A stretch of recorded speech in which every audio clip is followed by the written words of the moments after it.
Glad you could join us. Now, a team of senior security personnel on a fact-finding mission to the Tamale metropolis on the clash between a group of army officers and police personnel there yesterday. Now, 7 police officers have been left injured after personnel from the 2 security agencies exchanged gunshots following the arrest of a soldier.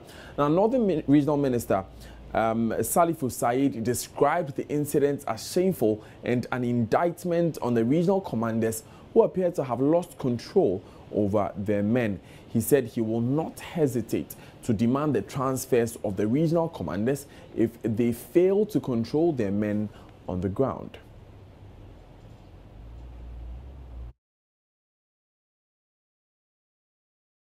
I had to move to the scene just to compel them to order their men because things would have gone out of control. That one, it was a very nasty engagement. So, but I compelled them and told them that within 10 minutes to 20 minutes, if they don't stop that thing, I am going to call Accra to call the regional commanders to relocate them because it shows that they don't have control over their men and women. And that really helped, and then they were able to put them to order. So that was the Northern Regional Minister Salifu Said on that incident between the police and the military. Let's move to the region now because that fact-finding team has arrived in Tamale and is currently locked up in a meeting with some chief security officers in the region over the matter. My colleague Mohammed Hashmin joins us on the phone with more. Hashmin, are you able to tell us the members of this fact-finding team? Hello? Yes, Hashmin, if you can hear me, we want to know if we are aware of the members of this fact-finding team. Well, the team comprised of personnel from the first unit and the right now, so they are the leadership of the police and the village. It's after that engaging the prepares on the outcome of their meeting for the Hashmin, please reposition yourself. We can hardly hear you on this end. Hello? Daniel, yes. Can you not hear me? It's much better. So you were saying that this meeting, it comprises of who and who? Well, it comprises of senior officers from the defense ministry and then that of the interior ministry. They are in a meeting with the leadership of the police and the military. I understand after the meeting, they given the media about the outcome of their meeting with the police.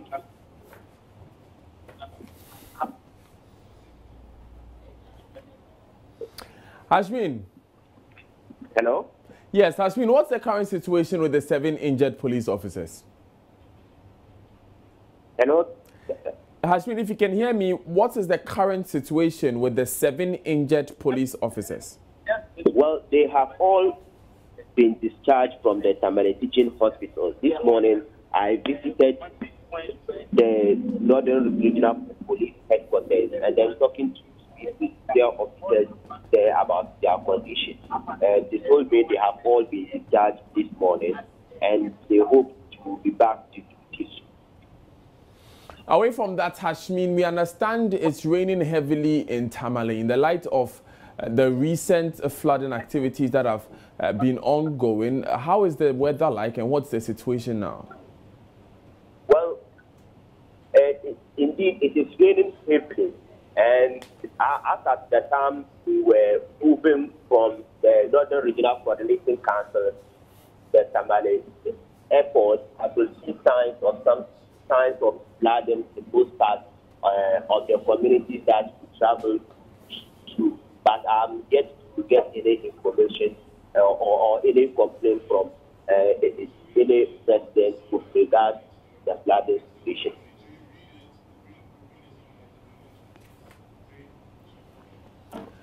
Thank you very much, Hashmin Mohammed. He's a man in the northern region. Let's Stay with this story for a moment because the Speaker of Parliament, Reverend Professor Aaron Michael Quay, has directed the Defence and Interior Ministers to brief the House on yesterday's police and military clash in the northern regional capital, Tamale.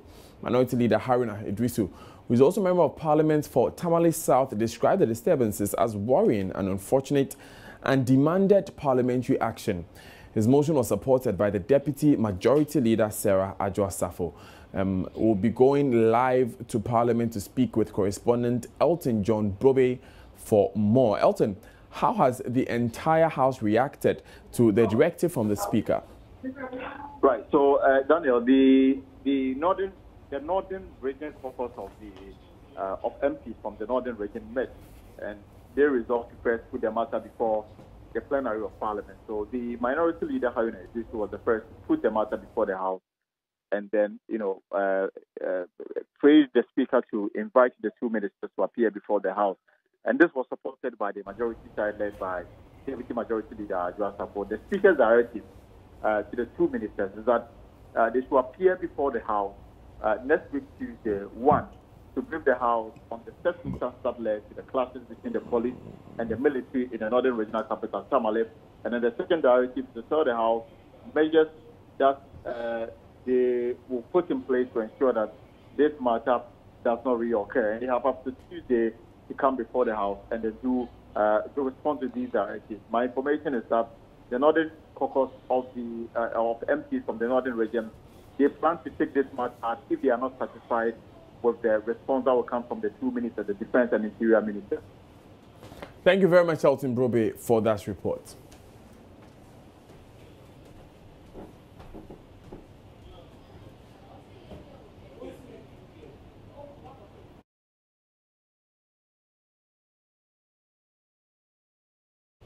You're still watching Joy News today. I am Daniel Daze. Stay with us.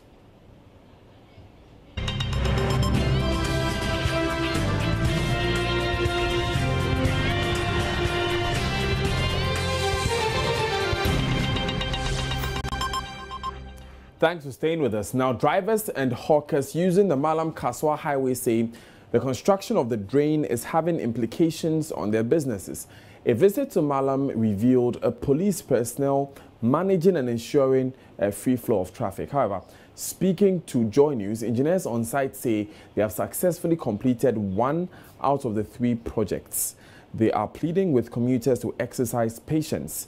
Nancy Emefajua-Dosi was there and now reports. So this is the Malam overhead, and as you can see, this road has been blocked for usage by drivers. Now, what has happened is that the road has been diverted, and so people on my left-hand side are going to Sacramento. That's where you see the free flow of traffic. Vehicles are moving in their numbers. But when you look on my right side, the vehicles going to Kaswa, Bawe, and all the environs, so into Cape Coast, in the central region, are stuck in traffic because they all have to use this diversion and use one lane due to the project that's ongoing at the Malam Junction interchange. Now, we have been speaking to some drivers with Pachoya that's so near Chichenkomo. Now, and when witness traffic, see the access to from Accra na meboa. The traffic in Aba from Accra because police for them were Omubu Jumano. Yes, I can you be here one and yes more but police for no mobile Accra na Jumano Ekosu. Now, anopano na traffic no it's the same. Na pano me nemu yedi pa na police for nimba. Ito mobile no mo start say on pampan cars no bubu pano e na kwano be dem Accra. If you find anopano how many hours and I me for be from ha say e kwot say o kwot ka so how many hours no timi edi because of idea way. Oh, say there's na traffic na no. Omunya twemu traffic good I feel at Kaswa by say 30 minutes and I say 40 minutes on bedu Kaswa. So basically, what he's saying is that the traffic used to be intense in the morning, but right now everything is reduced. He's saying that from here to Kaswa, right now it could take you about 30 minutes, but earlier in the day it could take you a few hours. So he thinks that the policemen and the engineers are managing the traffic situation very well. Where is a road we are not away? Not traffic, no, not it's saying. Oh, traffic in there, no, the Paye, and ye is a cla, Timpani was some way you can't tell my man. It might be on a normal day, no, Sanka traffic ni hasi anka kwa yankomunya anka how many minutes na take you from hasi eko baby awoko infana ya oko. Oh, at least me lodu flee a club esenko Kaswa acha bia be 1 hour there na maduru Kaswa but see there me take 2 hours out kwanso. How it affect your business? Thing? How it affect you? And the slow she and consumer is ya my Jumasama Baza. Yes, Casamina because ne day need to go so 5 and then we have a car bear me answer. Now, Jumana say, I'm complaining about the fact that it's having some serious consequence on his business. He's unable to go as many times as he could if the traffic situation was as normal as it was before. He said he could go about 5 to 6 to 7 times, but now he could only go maybe 1, 2, or 3 in a day, and so it's really affecting their business. But they're all also acknowledging the presence of the police as they're doing the work to manage the situation here at the Malam Junction Road. So there are many who have been saying that when there's traffic, high traffic on the highways, people who used to really benefit are those who are the hawkers on the street, because people always want to buy water or to buy some food items to sustain them throughout this journey. But let me just speak to a few of the hawkers around. By starting quite a petrol and a guiano, my business here, Bassa. But I was starting quite the Nanya cry, tea blacky cracker. By as I was a mark out to Minty, Yasamba. By one on my and shape, I got an on my any jump. In short, I to me, you are this Ochoma, your foul, your pepper, any jump. She's saying that she's excited about this particular project because she used to experience a lot of flooding in this area, and now they have hope that things are going to get better. The only thing that for her that is a problem is the fact that business is slow, but she is really happy that the project is still ongoing. But let's speak to engineers and find out from them when we are expecting this particular project to end, because we understand that the first phase is almost ending. Let's confirm this from the engineer.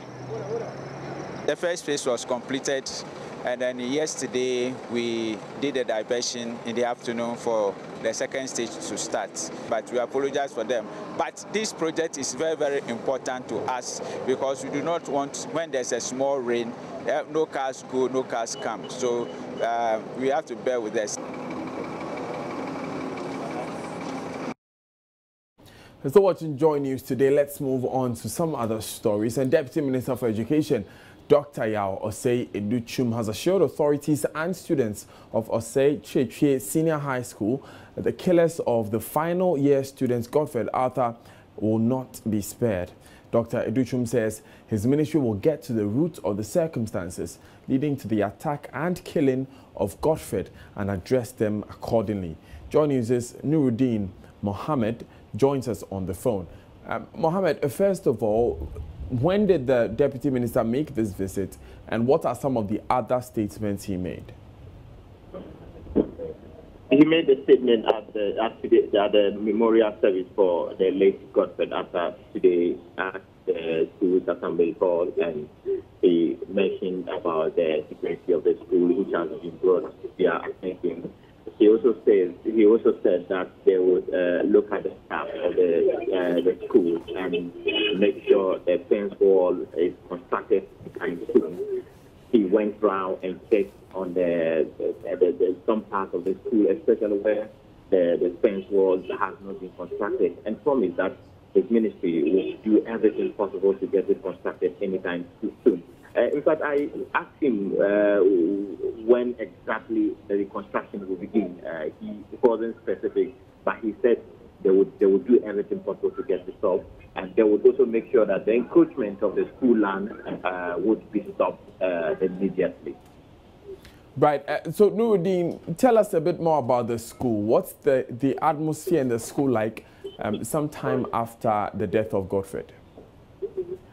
At the memorial service, tears flowed freely as the family and the students gathered to remember Godfred Arthur and the entire school body, the staff, the headmistress, and her colleagues were very sad. The auntie and the grandmother of Godfred Arthur could not hold back their tears in the hall. They were very sad, depressed, because according to them, Godfred wanted to become a pastor. Right. And he had always read his Bible all the time. And so the news came tight because they knew he was coming home the next day. So that was really very, very to the family and the students' body. Thank you very much, Nuruddin Mohammed, for that report. Now, a dilapidated infrastructure and the lack of academic facilities at the Shia Senior High School at Ho in the Volta region have forced authorities there to conduct classes under trees and in makeshift structures. The situation, according to teachers, is negatively impacting on teaching and learning. As correspondent Kofi Shia reports, there is unbearable pressure on limited facilities following increasing enrollment. Built in the early 1950s as a middle school, the Shia Senior High School at Ho was converted into a secondary school in 1998. Government absorbed it 10 years ago as one of its secondary technical schools. With enrollment shooting up to more than 500 students, there has been an unbearable pressure on limited facilities. One of the 2 classroom blocks built many years ago has been converted into a boys' dormitory. A visit to the dormitory revealed a heavily congested setup with poor ventilation. Students say the situation is unbearable. At first, the number wasn't all that much. So after our president Nana Akufo-Addo introduced this free education and the population increased, it became more. So they have to overload the dome, which the rates at which the heat is produced in the dome became high. So some of the seniors, we don't allow the juniors to sleep outside. So the seniors have to go and sleep outside for the juniors to manage the room for free movement of air in the dormitory. This structure, made of bamboo and gravel, serves as bathhouse for the entire school, while final year students use this dilapidated structure as washroom. The over 500 students cram for this 4-room KVIP situated close to their classroom. Students say the stench that emanates from the toilet is disturbing. This is our urinal, and at the other side, our toilet is located over there. Now, I'd like to say that urinal is too much close to our classroom, so it gets when the sun is shining and then it rains. It does more when we are in class. We can't withstand. The teachers too can't withstand, so sometimes they need to stop teaching because of the bad odor that arises from, both the urinal and then the toilet. So it affects our health a lot. Close to the seniors' bathhouse is the school's kitchen. The food is prepared under a palm frond shade fenced with bamboo stakes. It also consists of the upper and lower jaws,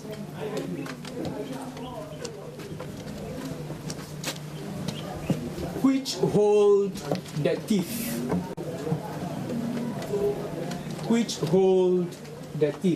Without adequate classroom blocks, classes are held in makeshift structures and sometimes under trees. Students have to carry their desks to makeshift classrooms under trees. Whenever their session ends, a new ones begin. Like sometimes, if we have class here and the rain is coming, we need to park and go to others' class, or sometimes we even close. And it's making our learning down and down. Sometimes even it's even cause us to fail.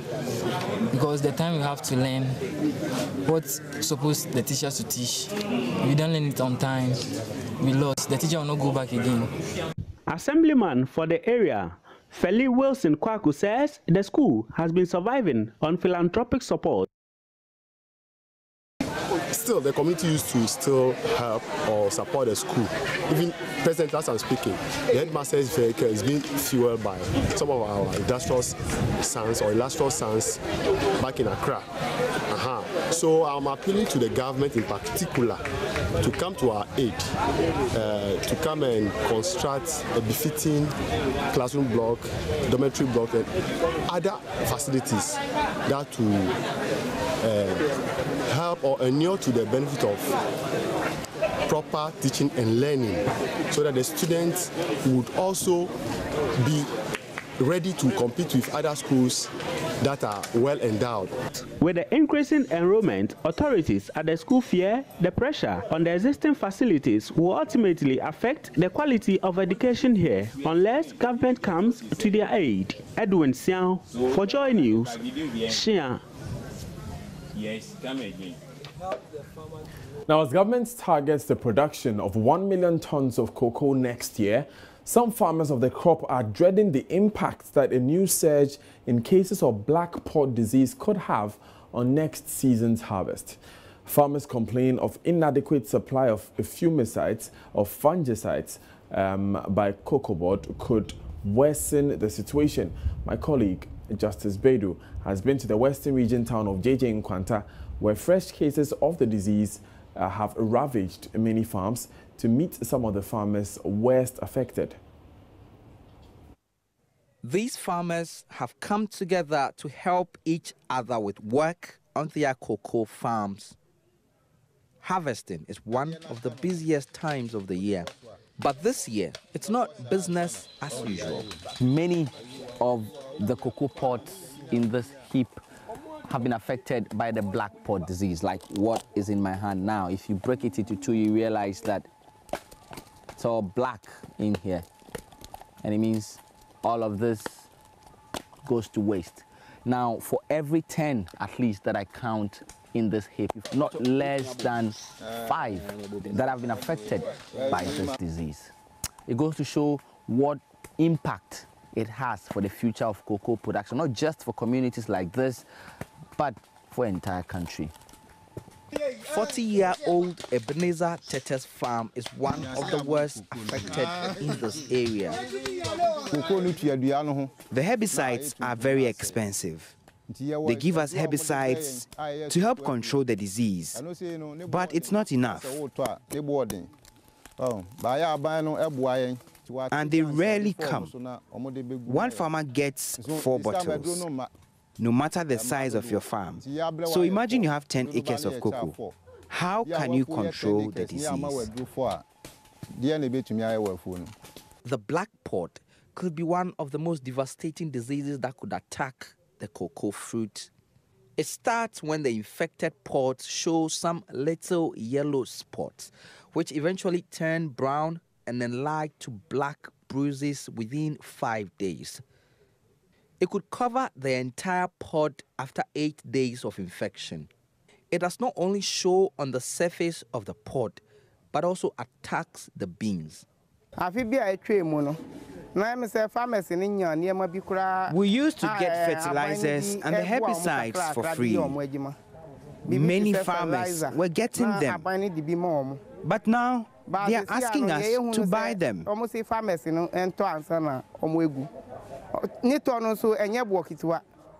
Even that, we were hoping the cocoa prices could be increased to support us, but it has not changed. Ghana's cocoa production has been on the decline since the historic 1 million ton harvest in 2010, taking a hard hit on government revenues.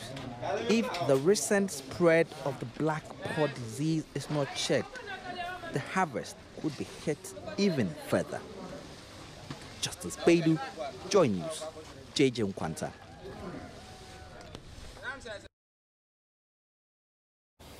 Moving on, mechanics and artisans at Shia magazine want governments to immediately begin working on the process of turning Shia magazine into a modernized industrial hub.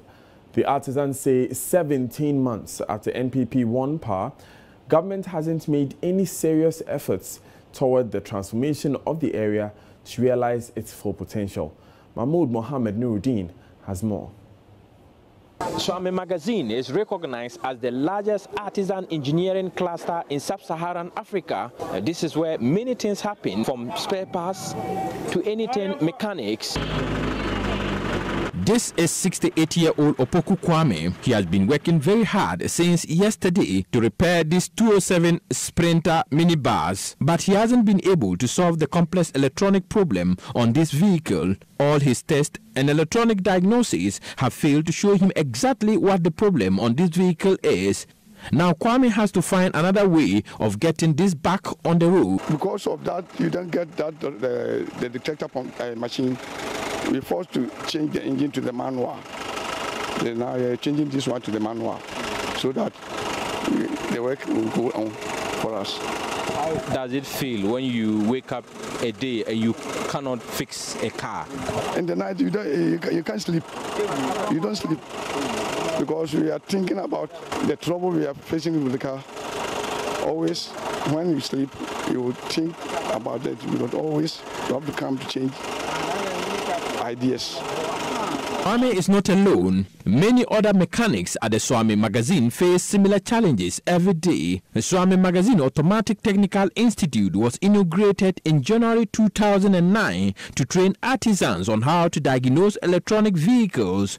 But the institute has collapsed and building has been locked for many months now. Where I am standing now is the ICT Center, which was inaugurated some years back, and this was where artisans were being trained on how to diagnose electronic vehicles in Magazine. And you can see behind me the Swami Magazine Automatics Technical Institute. The writings have actually faded, but that is what is written here. And the place has been locked for some months now because leadership are saying that they cannot afford to pay teachers who were taking artisans through the electronics process of diagnosing a machine or vehicle, and they cannot afford to also keep the place running. Kwame and other auto electricians here do not have the requisite skills and tools to work on all the complex, fully loaded electronic vehicles.